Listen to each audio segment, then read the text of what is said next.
Hello everyone, so I will present this paper named Machine Learning Classification of IT Support Tickets. My name is Leonardo Benitez, I'm a data scientist at Scaling GmbH. I have just finished my bachelor in electronics engineering at IFSC, Brazil, and I'm an enthusiast of topics like machine learning, Internet of Things, and others. Uh, so before we dive into the paper, I would like to explain a little bit about what I mean by IT support. So we use technology every day in our daily lives to work, and but those technologies that do not always work as expected. Sometimes we face problems to log into some service or some hardware problem that the keyboard don't work or something like that. And to decrease the time that we spend solving those problems, many companies they have a team dedicated just to provide help with those technological issues. Those teams are usually called IT support teams, and they have a group of people that are used to deal with those technologies and will help the users to solve their problems. The usual workflow is that when a user faces any type of problem, he will open a ticket in a management system where he describes his problem and what he's needing. And an analyst, an IT analyst of the support team will be responsible for solving this ticket. The first thing that we usually have to do in solving a support ticket is to classify this ticket. So to say what is the main topic that this ticket refers to.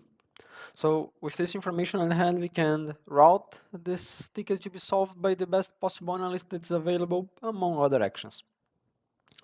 And there are companies that provide these services, especially the services as third-party IT support. One of those companies is Scaling GmbH, the company I work for. And this work will be highly based on the way we work and how tools like machine learning can ace our work. So the goal of this paper is to classify IT support tickets using machine learning techniques so that we can help the IT support team to work more easily and be more productive. For instance, forwarding the ticket to the most suitable IT analyst.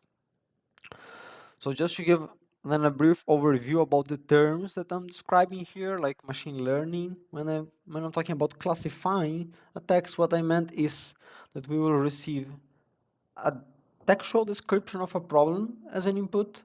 We will run a machine learning classification model that will analyze this text and generate an output, and the output is the category that we are interested in. So a fixed set of possible tags, we could think like this, possible classifications, possible categories to describe what this text is about. And the main concepts that we need to understand how this will be done is first, machine learning, of course. So when I'm talking about machine learning, I'm talking about techniques to build predictive models that based on an output, for instance, text in the example I just gave, uh, will predict an output. And this process of finding the model is usually called training, and it will be done using historical data. So examples that represent the task that we have at hand. So pairs of text and the desired classification. The desired classification given by a human, so manually annotated classification. So we can, let's say, teach the model and find a model that we can actually run for new input text. We can run and to predict with some confidence, predict what is with the possible category this text refers to. And there are many machine learning techniques like machine learning, support vector machines. I won't enter into details. Just one more concept that's relevant to understand what was done in this work. Cross-validation is a very usual practice in the field of machine learning, which is when we have a data set of those historical examples, we usually use part of them for training and part of them just to evaluate the model after that. We call test group, where we can see how well the model generalizes for new data. Data it had not seen during training. We expose this data to the model and check how well it actually is predicting. Well, talking about data, the data that we have used to train this model was gathered at scaling during our daily operations. It is composed of more than 2,000 support tickets that were manually classified by IT analysts into 7 categories, which are namely file service, support general, software, Office 365, Active Directory, computer services, and end-of-life tickets. Before we used this work, our personal information was completely anonymized, both using automated techniques, namely AWS PII, AWS Comprehend PII removal, plus manual regular expressions that we have defined it was suitable for our data, plus were manually verified by us before doing this work as well as publishing this data. So everything we have used is available online and the full work can be reproduced. With this data at hand, we have trained a neural network that was of the type fully connected. It was composed of 500 inputs, 4 hidden layers with reload activation function using a dropout of 30% in each, and 7 output neurons with softmax activation, so we have 1 output neuron per desired category that we are classifying. During the training, so we have trained with this data the neural network during 100 epochs using batch size of 32%, and about the cross-validation we have used 70% of data for training and the remaining for test. And for the 70% that was used for training, we took a little bit, a tiny part of it, 10%, just to follow the model during the training, so we could actually accompany how the model was performing already during training. This was done using the language Python and the framework TensorFlow, and the same way as the data, everything is publicly available and can be reproduced, both the code and the final training model in case you just want to run the inference for your new classification problem. Here we can see the accuracy and loss during the training, so during the 100 epochs of training. We can see that in the validation set, those 10% that we reserved to accompany the model, it converges to about 85, 90% after 20, 30 epochs. So we could actually end the training earlier if we desired. We just use the model, train it after 100 epochs for this work. And this is already evaluated in the test set, so in that 30%, so these are the actual results that we are interested in analyzing, the generalization capability of the model. And the average among all categories of both the precision, the recall, and the accuracy, so the three metrics gave the same value curiously, 75%. And in this table, we can see it break down per category. So we can see that the category end of life, for instance, have 100%. So all the examples in the test set were correct classified.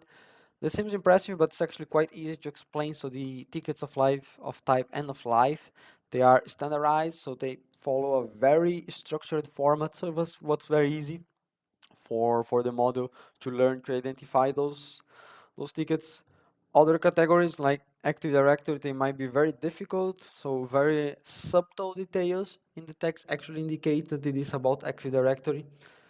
So the model classified, I would say, poorly, but better than random. So considering that we are classifying among 7 categories, 40% is not such a terrible result, but definitely there's a lot of room for improvement. Here we can see a similar analysis of the results of the model in the test set, in the test set. But we are visualizing this in the form of a confusion matrix, which is on the vertical axis, we can see the actual categories, and on the horizontal axis, we can see the categories that were predicted by the model. Ideally, in a perfect classifier, every sample that is of a given category would be predicted as that category. So we would have everything perfectly aligned in the center. All the center rows, so Active Directory being classified the Active Directory and so on as 100%. All the samples fall there. Of course, in a non-perfect classifier, we would have confusions between, for instance, an example that is actually from category software uh, being classified into support general. Um, and we can see one more interesting thing to note about this confusion matrix interpretation is that the support general category, we can see that mostly all categories except end of life, most categories have quite high number of misclassifications, with the predicted category being support general, which is a symptom that the support general is actually a consequence of a problem that existed in the data itself. So this category was many times for the analysts considered as a like others category. So a wide variety of situations were classified as support general, which makes sense by the name, but of course the machine learning model doesn't know that.